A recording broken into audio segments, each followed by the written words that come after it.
Welcome to another episode of Challenging the Norm, his and hers look at life and business with your hosts, Paul Snell and Lindsey Burden, the podcast for solopreneurs, entrepreneurs, and business owners that want to experience success in their way, wrestling with the topics that matter and reality checking the latest trends in business. Paul works with small business owners to create amazing teams to achieve outstanding results, and that these teams love what they do. While Lindsey offers business coaching and empowers ambitious women to create financial abundance and a time-rich lifestyle without sacrificing their joy. So good morning, Lindsey. Good morning, Paul. I am smiling to myself. Well, I'm always smiling when I'm talking to you, but I'm just thinking, do you think over time people will be able to tell what season we're in by what we're wearing? Well, yes, and also by the fact that I just love to say it's sunny today. But It is sunny. when I tell you it's raining and it's snowing, you've got a fair bet that it's winter. Absolutely. But apart from what we're wearing, today we have a really, really juicy topic. Oh, yes. And we're going to be looking at the phrase and wondering, wrestling with whether you can fake it until you make it. And we've already, in our preamble, come up with some great examples where you really shouldn't. Brain surgery, not something you need to be faking. And I had an example of I need a stand made, and my husband was a carpenter, and I said, well, why can't I do it? But I don't think I can fake that either. I'm not going to miraculously make anything. But this is that phrase, fake it till you make it, was really bandied about a lot many years ago. And there was even a show made about it. So I'm just wondering, we've got similar views and similar takes, but where are you sitting today, Paul, on faking it till you make it? And can we? It is a big subject. Let's be perfectly honest about this. And I think I said in our preamble to you, actually, before we started recording, Lindsey, that it is a I want to say a bugbear of mine, but actually it's more than that. This was something that very early on in my business career that I was told, Paul, this is the quickest way for you to be successful is fake it till you make it. And it left me anxiety ridden. That what if someone found out? What if they saw the fact that I'm not as successful as I claim to be with my faking it till you make it? It was dreadful. Honestly, it was absolutely dreadful. So it became a thing for me, and it still is, to be fair. I can't abide the phrase fake it till you make it. Just the first word. I mean, come on, Lindsey. Fake? Since when is that full of integrity and honesty? It's not.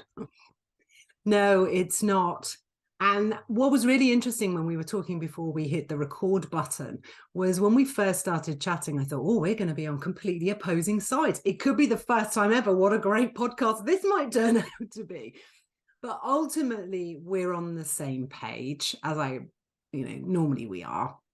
And I agree with you. I think there is real stress and anxiety in pretending to be something that you are not.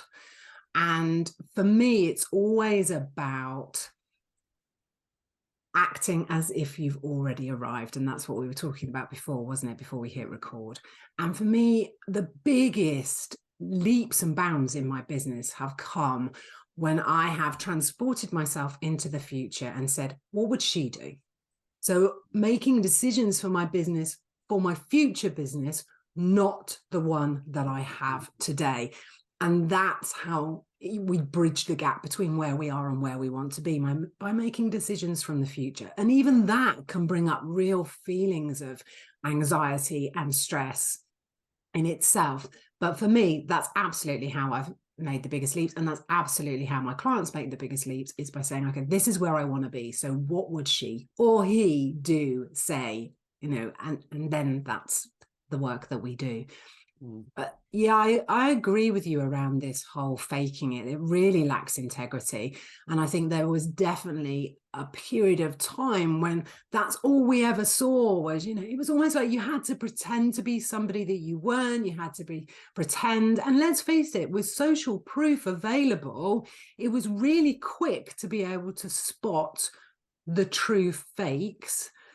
And I think there is a difference. No, I think for me, there is an absolute difference between somebody who really doesn't know what they're doing and has just decided to do something because everyone else is doing it and they're just going to, pretend they can.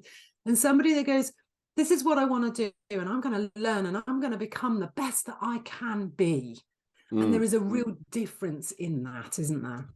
There is. In fact, I could probably summarize that for you a bit, Lindsay, in listening to what you're describing. There's a very famous sociologist. In fact, he's considered the father of sociology. This guy was called Robert K. Merton. He's an American in the 20th century. And he looked a lot into this concept of fake it till you make it. And he had an observation. He said, very much so, the prediction about a situation's outcome could invoke new behavior that makes the prediction come true. And what he's saying there is behavior is the key. So when I listen to your description, and in fact, more than that, Lindsay, this is a firm belief, right? You mentioned the concept of act as if, way better describing a description than fake it till you make it. And the point that Robert Merton makes is when we start to see how things are and you want them to be in the future, we begin to behave differently to achieve that outcome at a very, very subconscious level. But the key is the behavior shift. It's not, we need to be careful here. It's not about the definition necessarily. Act as if, you're right, act as if you are a successful business owner with financial independence. Marvelous. I absolutely agree with that outcome. But it's the shift in behavior between now and then that moves us towards that outcome. And he did so much research into understanding that the behavior shift was the opportunity, not the definition of the outcome, although that's important, right?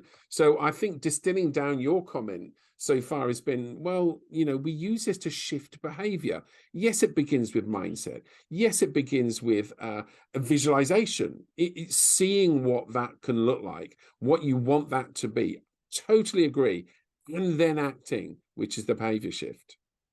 Yeah, I worked with a coach quite a few years ago now, one of my earlier coaches, and they used to say, you can't do the woo without the do.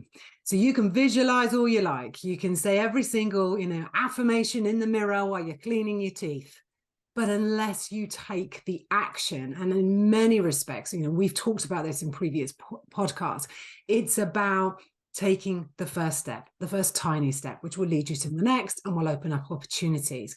And I think what we've also been saying as well and alluded to is part of a learning process. It's part of us becoming and growing and expanding into what is possible for us. And in doing so, we become even better at what we do. And I think that that's particularly the case with coaches, when we lean into it and when we learn and when we grow. And it's that whole thing and debate, isn't it? You don't buy me by for an hour. You're buying every minute I have spent in developing and growing and learning, and every book that I have read. You're buying into that. And when we're committed to learning and to growing, we become, and that feels a more a better way. It just feels there's greater integrity. That's what I'm trying to say. Or there is greater integrity to that. That's the key. Than faking it. Yeah, that's the key, Lindsay.